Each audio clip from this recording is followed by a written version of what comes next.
সকাল বন্ধুরা, তোমরা কেমন আছো? আশা করি নিশ্চয়ই ভালো। আমরাও সকলে খুব ভালো আছি, সুস্থ আছি।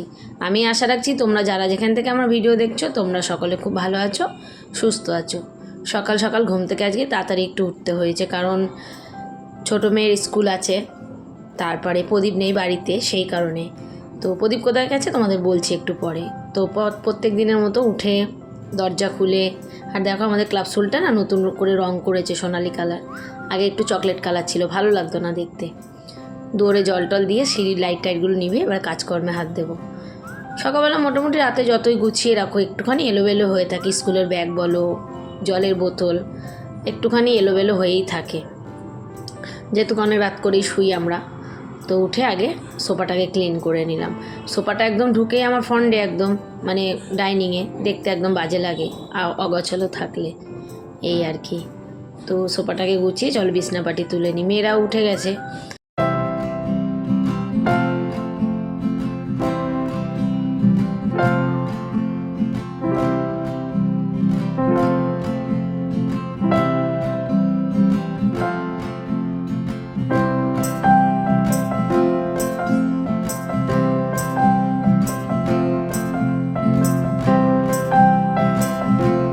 মেয়েরা উঠে গেছে বলে বিছনাপাটিগুলো তুলে নিলাম, ওরা গেছে ওয়াশরুমে। আর দেখো এক ঢিপ জামা কাপড় কাচ্ছি আর তাল করে রেখে দিচ্ছি। আমার ভীষণ আলিস্যি জামা কাপড় গুছানোতে। যাই হোক, সব জন্মাষ্টমী দিন পড়েছিল বোনের মেয়ে, তারপরে মেয়েরা, আমি, সমস্ত শাড়ি এগুলো হালকা টালকা তো কেচে দিয়েছি। আর যখন তখন তো রোদ বৃষ্টি, আজকেও রোদ উঠেছে, বৃষ্টিও হয়েছে, মানে কোনো বৃষ্টির ঠিকানা নেই এখন। এবছর যেন প্রচুর বৃষ্টি হচ্ছে।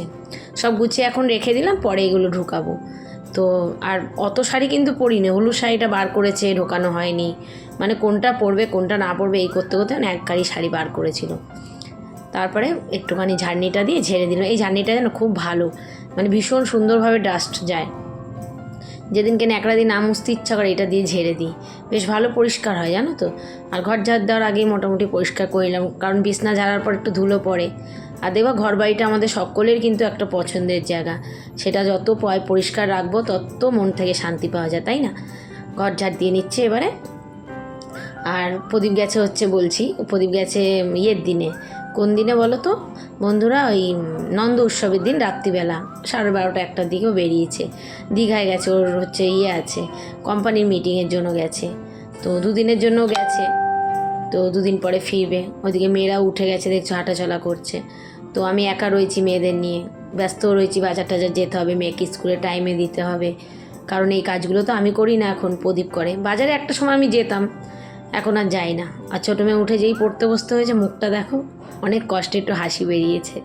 যাই ও পড়াশুনো করুক, আমিও ওইদিকে আমার নিজের কাজকর্ম সারতে থাকি। সকালবেলা দেখো যে যার কাজ শেষে করতেই থাকি। স্কুলের বোতল টোতলগুলো আগে ভরে রেখে দিই, কারণ হুটোপাটির মধ্যে এক এক সময় জানো যদি না এদের ভরে দিই না জল, নিয়ে যাবে না। আর বড় মেয়েও তো আজকে কলেজে যাবে, তো দুই মেয়েই থাকবে না, বুঝতেই পারছো, খুবই ব্যস্ত রয়েছি। এবারে ঘরটাকে মুছে দিই। আর বড় মেয়ে আজকে পুজোটা দিয়েছে। আর গোপাল সোনা দেখছো এখন ওই যে পা উঁচু করে শুয়ে আছে, আজকে একটু দেরি হয়ে গেছে। আর জন্মাষ্টমীর পরে একটু দুদিন রেস্ট নিয়েছি জানো তো, ভিডিও কোনো করিনি, কারণ একটু তো রেস্টেরও দরকার না। ভিডিও তো করলে হবে না, এডিট করতে হবে, প্রেজেন্ট করতে হবে ঠিক করে। তারপরে সমস্ত কাজকর্ম শেষ, স্নান করিনি আজকে এখনও, সরি, চাটা খেয়ে নিলাম। বাসি জামাকাপড় ছেড়ে চা খেয়ে ভাতটাকে বসিয়ে দিলাম। ওরা ভাত খেয়ে যাবে, আর একটু চাউমিন করে দেবো, দুই বোনে নিয়ে চলে যাবে। ভাত আর ডাল করে দিয়েছিলাম, আর একটু ভাজা। তো যাই হোক, এদিকে ভাত বসিয়ে দিয়েছি, এদিকে চাউমিনও সেদ্ধ করে আলু কেটে দিয়েছি।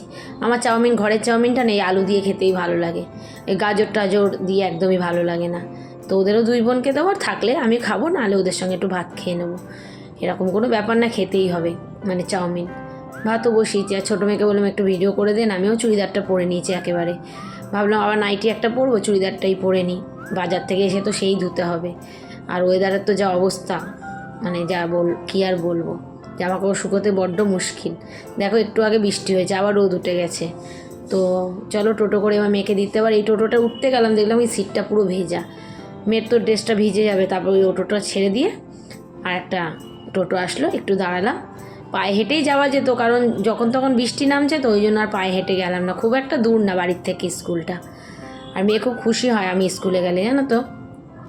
আর যেতে যেতে দেখলাম পাড়ার প্যান্ডেল শুরু হয়ে গেছে, যেহেতু ঘর থেকে বেরোনো হয় না, বুঝতেও পারি না। যে কোথায় প্যান্ডেল শুরু হয়ে গেছে।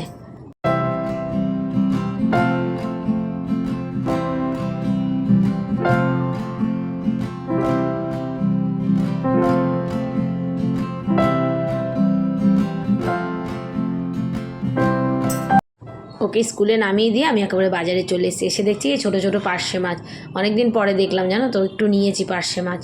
অনেক কিছুই নিয়েছি, নিজে বাজারে আসলে না খুব ভালো লাগে, কিন্তু এখন সময় হয় না বলে আমি আসি না। একটা সময় আমিই বাজারটা সব করতাম, এমনকি আমি ছোটোবেলায় বাড়িতেও, মানে বাপের বাড়ির বাজার টাজারও আমি করতাম।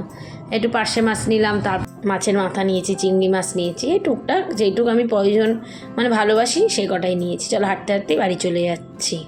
বাজার করে বাড়ি ফিরছি, এই যে নিজের পছন্দের সব বাজার নিয়েছি, যেগুলো প্রদীপ আনে না। মাছের মাথা নিয়েছি, আর বাজার নিয়েছি বেশি কম, লোকের সঙ্গে গল্প বেশি করেছি, কারণ এই এটা আমার ডলের প্রাইমারি স্কুল।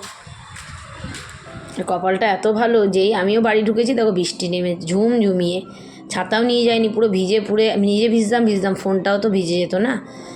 যাই হোক, এই তো এখনকার এই ওয়েদার। বাড়িতে এসে জামা কাপড় ছাড়িনি, স্নান করবো বলে ভাবলাম চলো রান্নাটা করে নিই।